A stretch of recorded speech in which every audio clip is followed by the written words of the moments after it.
disebut sebagai orang yang rasis, bahkan disebut sebagai orang yang membenci terhadap Islam. Namun benarkah demikian? Kita akan simak bagaimana ceramah Habib Rizik Syihab ketika mengatakan bahwa Kang Deddy Mulyadi itu adalah sosok yang membenci Islam. Nanti kita akan mereaksinya. Kita akan bahas bersama-sama, benarkah itu? Silahkan. Izin ya untuk pindah lokasi dulu. Kita kembali lagi ke pembahasan kita yang tadi ya, mengenai Habib Rizik ya.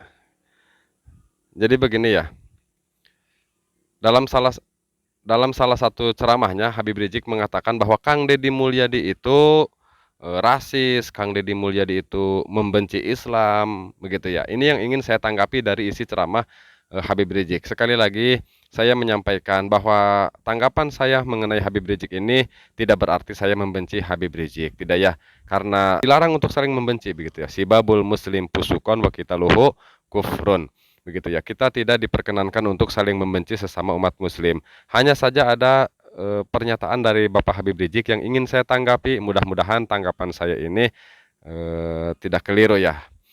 Dalam salah satu ceramah yang disampaikan oleh Habib Rizik, begitu ya, beberapa waktu yang lalu, beliau mengatakan bahwa Kang Deddy Mulyadi itu rasis dan membenci Islam. Itu yang ingin saya tanggapi ya.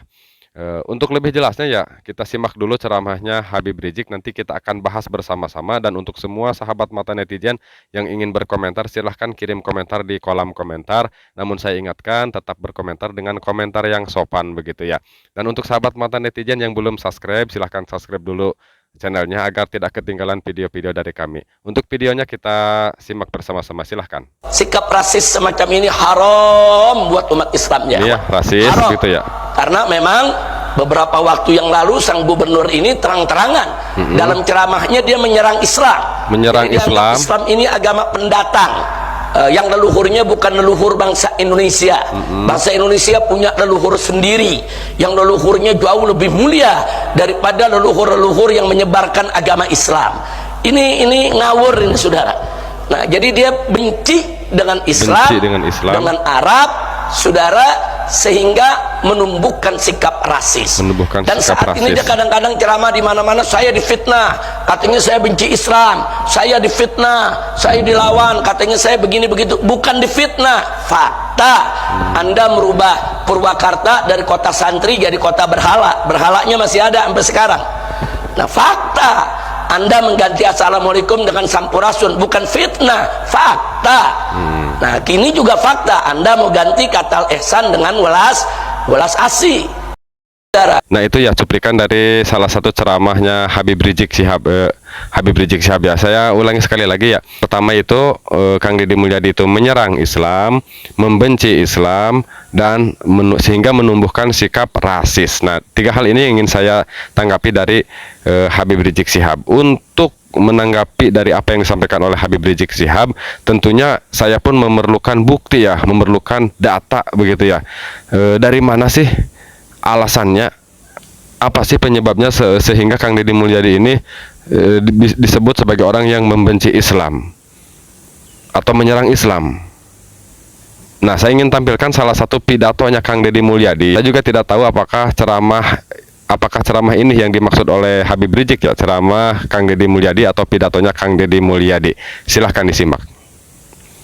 Kemudian orang lain datang dari negara lain ke sini, tiap hari membanggakan leluhurnya, tiap hari bercerita keunggulan leluhurnya, tiap hari kita harus mendengarkan riwayat-riwayat leluhurnya. Setelah itu kita bermahabbah pada mereka, menghormati mereka, mendewa-dewakan mereka, dan kita menganggap diri kita lebih rendah dari mereka. Dan tak terasa domba kita kirim, uang kita kirim untuk mendapatkan air putih agar kita usahanya lancar. Kita keluarkan uang demi mereka, dan kita semakin direndahkan martabatnya sebagai suku dan sebagai bangsa. Padahal mereka makan setiap hari dari kita. Cerita-cerita dalam setiap hari yang kita dengarkan adalah cerita hebatnya leluhurnya orang lain, solehnya leluhurnya orang lain.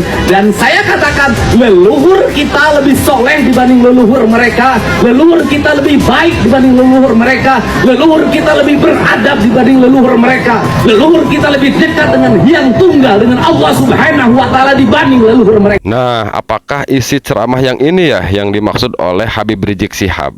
Saya tidak tahu ya, tidak tahu apakah yang ini atau bukan. Seandainya yang dimaksud oleh Habib Rizik itu yaitu isi ceramah yang ini, meskipun ya saya tidak tahu apakah ceramah ini atau bukan begitu ya. Jika saya melihat dari isi ceramah ini, bagaimana Kang Deddy Mulyadi itu sedang mengajak warga Jawa Barat untuk tidak melupakan bagaimana leluhurnya masyarakat Sunda, bagaimana adabnya masyarakat Sunda, bagaimana leluhur kita menjaga alam, seperti itu ya. Ini yang saya tangkap dari isi ceramahnya atau pidatonya Kang Deddy Mulyadi. Dan jika isi ceramah ini yang dimaksud oleh Habib Rizik, tentunya kalau menurut saya tidak sedikit pun menyerang Islam, tidak sedikit pun membenci Islam.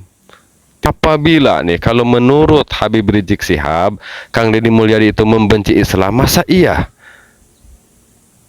Masa iya seorang Kang Deddy Mulyadi itu membenci Islam? Kita simak nih pidato Kang Deddy Mulyadi. Kalau menurut saya ini pidato yang sangat luar biasa ya. Bagaimana Kang Deddy Mulyadi mengungkapkan, menjelaskan tentang arti dari sebuah keimanan itu sendiri dalam kehidupan. Bagaimana kita mengaplikasikan keimanan kita kepada Allah di dalam kehidupan kita sehari-hari. Coba ini, kita simak pidato Kang Deddy Mulyadi yang ini. Silahkan. Karena kita sudah mendeklarasikan diri sebagai makhluk beriman. Sebagai makhluk beriman. Kita sudah mendeklir diri sebagai makhluk beriman. Sebagai makhluk beriman. Kalau dalam bahasa kaidah agama, kita sudah bersaksi. Sudah bersaksi. Tiada Tuhan yang harus disembah kecuali Allah.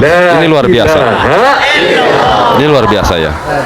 Tetapi ketika kita sudah bersaksi menyembahnya dengan Allah, kita bersaksi menyerahkan sepenuhnya diri ini pada Allah. Kata orang Sunda, hirup ukur sasampuran, awak ukur sasampayan, sariring riring dumadi, sarengkak saparipola, sadaya kersaning Allah, la haula wala quwata illa billah. Terus bagaimana cara berserah dirinya? Nah, ini bentuk aplikasi daripada cara kita berserah diri kepada Allah ya. Ketika orang menjadi tentara, maka dia berserah diri kepada Allah. Dengan cara apa? Dengan cara mentaati sabta marga. Iya, benar. Ketika saya kemarin mengikuti pemilihan kepala daerah, pemilihan gubernur, saya berserah diri pada Allah. Yang mentakdirkan kemenangannya adalah Allah. Tapi saya taat pada siapa? Pada undang-undang pemilihan kepala daerah. Harus taat pada undang-undang ya. Betul. Saya takut siapa? Luar biasa. Sama KPU dan Bawaslu. Apakah saya takut pada KPU, taat, ikut debat, ikut aturan, mentaati aturan, dianggap saya kemudian musyrik? Tidak ya. Tidak, karena ini hukumnya. Kita hukum dunia, aturan, maka di dunia ini Allah ya. sudah menetapkan hukum. Maka ketika kita tinggal di bumi, ketika tinggal di bumi, orang Sunda menyebutnya Sunan Ambu. Maka kita harus taat pada hukumnya bumi. Betul. Kalau membangun rumah harus taat pada hukumnya tanah, hukumnya air, hukumnya matahari, hukumnya angin, harus taat pada hukumnya itu. Agar rumah kita menjadi rumah surga. Rumah surga tuh baiti zanati, artinya apa? Rumah yang memberikan rasa nyaman, rasa tentram. Kenapa? Karena siklus rumah itu adalah siklusnya bumi. Iya. Pertanyaannya adalah, Anda berserah diri pada Allah, berserah diri pada Allah. Anda bangun rumah tanpa jendela, Anda bangun rumah tanpa pintu, bisa nggak? Susah. Ya. Tidak bisa ya. Jadi kalau saya pernah bercerita bahwa berserah pada tanah, air, matahari, angin, apa itu? Saya berserah pada hukumnya Allah. Kenapa? Bangsa Indonesia hari ini, orang Jawa Barat hari ini, pemerintahannya seringkali bercaranya berserah diri pada Allah, tapi membangunnya bertentangan dengan hukum Allah. Luar Saya biasa. ngomong, Luar biasa ya.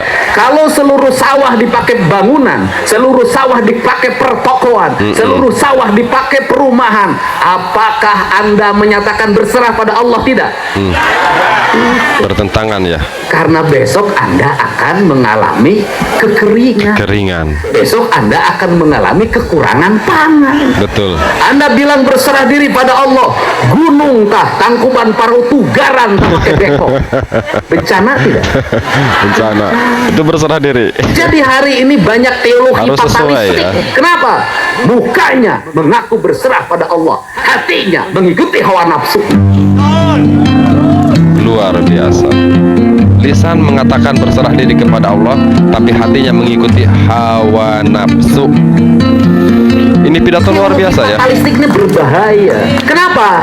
Akan mengakibatkan kita beragama penuh dengan kepalsuan. Wah, beragama penuh dengan Ini kepalsuan. penting. Jadi kunaon atuh orang Sunda teh henteu makmur.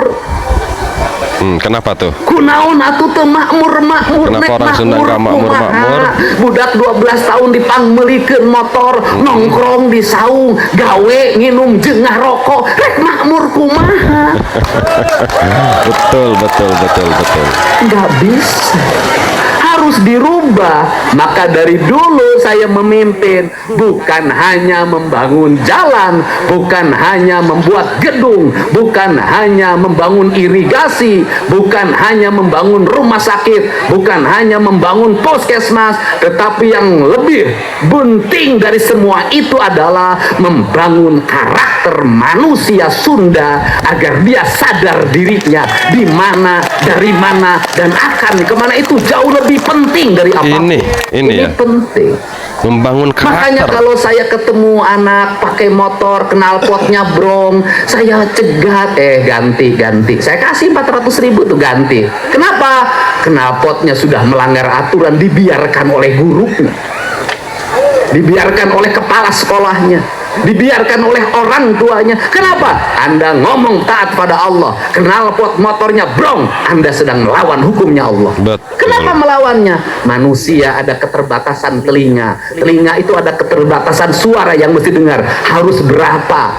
Ketepatan, kekuatan suaranya ada aturannya. Kalau setiap knalpot masuk ke telinganya kencang, ada 1000 motor, maka yang ada adalah gendang telinga kita sudah tidak berfungsi dengan baik, dan kita tidak terbiasa lagi mendengar suara yang indah dan merdu, terbiasa dengan suara yang kotor dan kasar.